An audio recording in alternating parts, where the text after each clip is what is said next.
Nous avons vraiment le privilège d'accueillir Madame Dora Val de Brossard et je l'ai rencontrée la première fois en 1972. Soyez la bienvenue à l'émission Toute la Bible en parle. Bonsoir, M. Saint-Louis. Ça me fait vraiment plaisir d'être avec vous ce soir. Et puis vous faites une œuvre extraordinaire. Vous venez en aide à plusieurs personnes. J'ai rencontré ces petites dames-là dont vous vous occupez depuis plusieurs années à Montréal. Elles sont très gentilles. Et puis quelques-unes reviennent, sont très, très fidèles. Oui, oui. Et j'espère que plusieurs parmi elles verront l'émission. J'espère aussi. Vous allez leur faire connaître. Certainement. Nous allons en parler dans quelques instants de votre émission, mais auparavant, j'aimerais savoir comment le Seigneur Jésus-Christ s'est fait connaître à vous dans votre vie. J'aimerais savoir comment vous viviez autrefois avant de connaître Jésus-Christ d'une façon aussi personnelle que vous le connaissez en ce moment. Eh bien, comme vous le savez, je suis née en France, de parents chrétiens. Mes parents ont vraiment été entièrement consacrés au Seigneur. Mais moi, malheureusement, j'étais un peu sportive et puis je pensais que donner sa vie au Seigneur, en ce moment-là, on ne peut plus être heureux, on ne peut plus profiter des choses de ce monde, des bonnes choses. Et je pensais que, eh bien, il fallait que j'essaye de faire les choses à ma façon. J'avais un caractère très orgueilleux et je ne voulais vraiment pas me soumettre au Seigneur. Mais j'avais une mère qui était très pieuse et très dévouée au Seigneur. Et elle a prié durant 36 ans. 36 ans, vous imaginez, pour vous, pour votre moi, salut? pour que j'aille accepter le Seigneur d'une manière personnelle. Nous sommes, mon mari et moi, nous sommes mariés en France en 1956. Nous sommes venus au Canada et nous avions des enfants et tout ça. Nous allions à l'église parce que c'était la coutume chez mes parents d'aller à l'église tous les dimanches. Mais je ne connaissais pas le Seigneur. Je pensais que j'étais chrétienne en allant à l'église, mais malheureusement, ce n'était pas le cas. Pour vous, Madame Val, est-ce que c'était, comme bien des gens, des jeunes disent, il faut que jeunesse se passe. Est-ce que vous pensiez à ça ou s'il y avait autre chose qui vous empêchait? Est-ce que vos parents rayonnaient d'une nouvelle vie? Vous n'aviez pas envie de cette nouvelle vie? C'est justement ma mère, vraiment, elle rayonnait particulièrement le Seigneur Jésus-Christ. Je la voyais prier durant 1 heure, 2 fois par jour. On avait les dévotions le matin, le soir. C'était peut-être un peu comme enfant, et il me forçait d'aller à l'église. Alors, je devenais un peu rebelle, je pense. Mais le Seigneur a répondu à la prière de ma mère parce que vu que j'étais très orgueilleuse et un caractère très indépendant, il fallait que le Seigneur emmène des épreuves dans notre vie. Et en 1964, une de nos filles, la deuxième, a eu un accident, a été frappée par une voiture pas loin d'ici, sur le boulevard Simard, entre Saint-Lambert et Brossard. Et elle était entre la vie et la mort durant 48 heures. Et je me souviens que je me souvenais des prières de ma mère. Et je priais, je dis, Seigneur, si tu la sauves, je vais te suivre. C'est incroyable dans ces moments-là. Je pense qu'il n'y a personne qui n'invoque pas Dieu. Absolument. J'ai invoqué vraiment le Seigneur et mon mari aussi. Mais après, la crise passait et puis on a déménagé en Ontario. Et là, mes parents sont venus nous visiter. Et puis ils ont vu qu'on n'était vraiment pas encore, vous n'avez pas encore connu le Seigneur d'une manière personnelle. Il y a d'autres épreuves qui sont arrivées dans notre vie. Et là, une fois de plus, j'ai imploré le Seigneur. Et puis je dis, Seigneur, cette fois-ci, vraiment, je vais te suivre si tu nous sors de cette épreuve-là. Et je me souviens encore, c'était Billy Graham qui avait une émission à la télévision. Et ce soir-là, j'ai vraiment donné le cœur au Seigneur parce que je voyais que j'étais au bout de mon rouleau, comme on dit, et que je ne pouvais plus être indépendante et que j'avais besoin du Seigneur. Et j'ai accepté le Seigneur Jésus dans ma vie. Je pense que c'était le 30 mars 1970. Vous vous en souvenez même du jour. Oui. Madame Val, est-ce que vous trouvez pas ça un petit peu dommage que ce soit l'épreuve et que ce soit de grandes tentations de la vie qui vous ont amené à crier à Dieu? Absolument. Aujourd'hui, je parle. Peut-être qu'aujourd'hui... Oui, aujourd'hui, mais surtout ce que j'ai découvert, que c'était absolument une fausse conception. Puis je pense que c'est Satan qui nous trompe. Je croyais que lorsqu'on est chrétien, on n'a plus les joies de ce monde. alors que c'est vraiment Dieu qui nous a donné tout pour jouir. Mais il faut qu'on lui donne la première place et en ce moment, toutes les autres choses, Dieu nous les donne. Moi, je voulais les avoir par mes propres moyens, mais Dieu m'a montré que je devais dépendre de lui et que je devais lui donner la première place et ensuite, lui, il me donne toutes les choses que je cherchais par moi-même. Je les cherchais peut-être égoïstement, mais Dieu me les a données d'une manière tout à fait nouvelle. Et comme la parole de Dieu nous dit, si quelqu'un est dans le Christ, il est une nouvelle créature. Toutes choses passées sont finies, puis les choses nouvelles, elles sont vraiment vraies. Et puis, je peux dire que les choses que j'ai aimées avant, je les aimais plus, puis les choses que j'aimais pas, les choses de Dieu, mais sont devenues les choses les plus importantes dans ma vie. Vous n'étiez vraiment pas perdante, au fond, en acceptant Jésus-Christ. Il ne vous a pas enlevé les plus belles choses de la vie. Au contraire, depuis qu'on a accepté le Seigneur dans notre vie, mon mari l'a accepté 6 mois plus tard. Le Seigneur nous a bénis, non seulement spirituellement, mais aussi financièrement.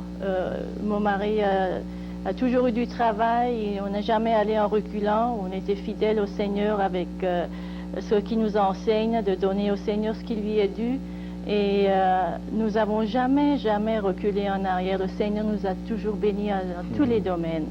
Et puis je vois aussi le travail un petit peu, j'ai entrevu un peu ce que vous faites, et puis vous êtes prête à tout laisser ça, quelquefois, pour vous mélanger à tout le monde, pour pouvoir être utile dans un autre domaine tout à fait différent de votre vie de confort. Exactement.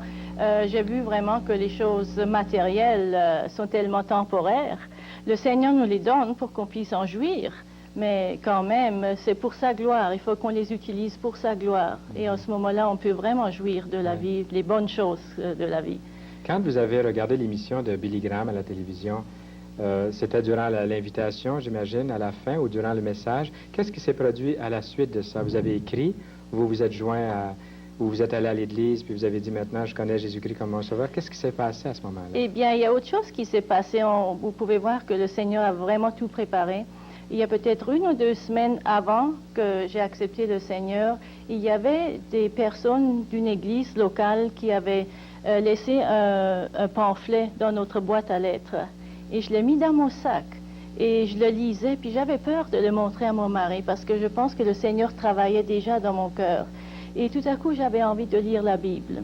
J'avais jamais lu la Bible. On allait à l'église comme une tradition, mais on ne lisait jamais la Bible. Et puis on nous a jamais dit dans cette église qu'on devait accepter le Seigneur, qu'on était perdu sans lui. Et puis, lorsque cette émission de Billy Graham a eu lieu, lorsque j'ai dit, oui Seigneur, maintenant c'est définitif, maintenant je vais te suivre, je vais tout te donner, eh bien en ce moment-là, j'ai contacté le pasteur de cette église, et puis c'est ainsi qu'il m'a emmené dans l'église, et aussi les enfants les a emmenés dans cette église, où toute la parole était enseignée, et le salut de Dieu prêché. Et comme j'ai dit, 6 mois plus tard, mon mari aussi, il a accepté le Seigneur, et les enfants aussi. Et puis, est-ce que vous avez la Bible ouverte sur vos genoux, là? Puis, est-ce qu'il y a quelque chose dans la parole de Dieu que vous voulez nous lire qui a rapport à cette conversion, ou si c'est quelque chose qui a rapport avec la transformation que Dieu a commencé à opérer en vous? Comme j'ai mentionné tout à l'heure, ma mère a prié 36 ans pour moi, et je remercie le Seigneur pour ma mère. Et à Noël 1969, le Seigneur lui a donné un verset pour lui assurer qu'il allait me sauver. Et il lui a donné le verset dans Ésaïe chapitre 42, le verset 6, et on lit, « Moi l'Éternel, je t'ai appelé pour le salut, et je te prendrai par la main, je te garderai et je t'établirai pour traiter alliance avec le peuple, pour être la lumière des nations. Alors ma mère m'a envoyé ça, puis elle dit, « Je sais que le Seigneur va te sauver. » Et comme de fait, c'était vrai. Et non seulement il me disait qu'il allait me sauver, mais qu'il allait se servir de moi pour être une lumière pour les autres. Qu'est-ce qui s'est produit après ça? C'est à ce moment-là que vous avez eu cet appel de venir aider les autres, de vous donner, de vous engager? Oui, j'étais tellement égoïste auparavant, je voulais tout avoir pour moi-même, et le Seigneur a vraiment radicalement changé mon cœur. Que lorsque j'ai accepté le Seigneur, je lui ai dit, j'aimerais faire quelque chose pour le Seigneur. Eh bien, il y avait une dame dans l'église qui m'a dit, eh bien, si tu veux faire quelque chose pour le Seigneur, va donc aller à la mission Bon Accueil. C'est là où tu pourras vraiment aider. Alors, vous allez nous en parler un petit peu de cette mission. Prenez tout le temps que vous voulez. On veut vraiment savoir ce qui se passe là. On a souvent passé sur la rue Saint-Antoine et puis on voit la mission Bon Accueil et puis on sait que c'est un endroit où on peut aller manger un repas peut-être, se vêtir. En tout cas, vous nous en parlez. On aimerait bien savoir ce que c'est. Bon, la mission Bon Accueil a été établie en 1892 par un groupe de jeunes d'une église qui avait à cœur, ils voyaient les clochards sur la rue Saint-Antoine et puis ils voulaient vraiment faire quelque chose pour ces gens-là. Et c'est ainsi qu'elle a été établie. Il y a un ministère pour les hommes et un ministère pour les familles. En ce qui concerne les hommes, ils peuvent venir tous les soirs pour s'inscrire pour un lit. Nous avons à peu près 50 lits de disponibles. Nous avons un repas chaud. Il y a un culte tous les soirs pour les hommes parce que non seulement on veut leur aider matériellement, mais aussi on veut leur montrer leurs besoins spirituels pour qu'ils puissent accepter le Seigneur dans leur vie aussi et devenir des nouvelles créatures. Et comme je dis tout à l'heure, le motto de la mission ou la devise, c'est si quelqu'un est dans le Christ, il est une nouvelle créature. Et il y a beaucoup d'hommes qui déjà ont été récupérés pour le Seigneur et non seulement ce sont des hommes qui ont des problèmes avec l'alcool ou avec la drogue, mais aussi ce sont des hommes qui ont des foyers brisés, qui ont des femmes, des enfants. Et lorsqu'ils acceptent le Seigneur dans leur vie, combien de fois on a pu les réunir à nouveau, les réconcilier, non seulement avec Dieu, mais aussi avec leur famille. C'est depuis l'intérieur, vous travaillez avec ces gens-là en leur procurant un repas chaud, un gîte, un bon lit chaud, mais vous avez parlé de cette transformation qui peut commencer depuis l'intérieur. Et est-ce que c'est vraiment là le but de toute la mission? Le but de toute la mission, c'est évidemment de voir les hommes devenir de nouvelles créatures, accepter Jésus dans leur cœur. Et non seulement on leur aide matériellement en leur trouvant du travail, mais aussi on est, dans un sens, le bras droit des églises évangéliques de Montréal et d'alentour. Et nous sommes, si vous voulez, le côté pratique de l'Évangile. Alors nous aimons cheminer ces hommes et ces femmes aussi et familles dans des églises évangéliques de leur choix. Je crois qu'il n'y a pas assez de ces maisons-là à Montréal. Non, malheureusement, nous sommes la seule maison. Il y a des maisons où les hommes peuvent venir pour avoir un repas chaud, peut-être d'amitié, mais il n'y a pas de mission où on prêche la repentance et le salut de Dieu. Madame Val, vous avez travaillé là depuis 1970, je crois? Depuis 14 ans, oui. Depuis 14 ans. Il y a dû y avoir des belles histoires, il y a dû y avoir des choses qui se sont produites là. Est-ce qu'il y en a une qui vous vient à l'esprit, j'aimerais tellement savoir ce qui s'est produit, peut-être dans votre expérience à vous, là, qui ressort dans votre passé, qui est une bonne nouvelle pour chacun de vous? Oui, il y a certainement des hommes qui ont eu beaucoup d'expériences là. Je me souviens d'un journaliste qui est venu. Nous n'avons pas rien que des clochards, par exemple. Nous avons des hommes de tous les milieux. Nous avons eu des architectes, des ingénieurs. Mais qu'est-ce qui leur arrive pour qu'ils aillent là? Il leur arrive qu'ils ont un problème et puis au lieu de venir à Christ, ils vont à la bouteille. Et alors, ils ont un autre problème. Oui. Et puis là, ils deviennent esclaves de l'alcool. Et puis, ils sombrent jusqu'au bout. Et puis, souvent, ils arrivent à notre porte. Et puis, ils frappent à notre porte pour avoir de l'aide. Et puis, vous alliez raconter un fait. Est-ce que vous avez une histoire qui vous vient à l'esprit, là, que vous auriez voulu nous communiquer? Oui, il y a une dame qui a accepté le Seigneur. Alors là, je parle du ministère familial. Oui. Nous avons des rencontres une fois par mois. Nous donnons aux dames des vêtements, de la nourriture, aux familles. Nous leur aidons aussi spirituellement. Nous avons des réunions mensuelles où nous invitons un pasteur d'une église évangélique pour leur apporter l'Évangile.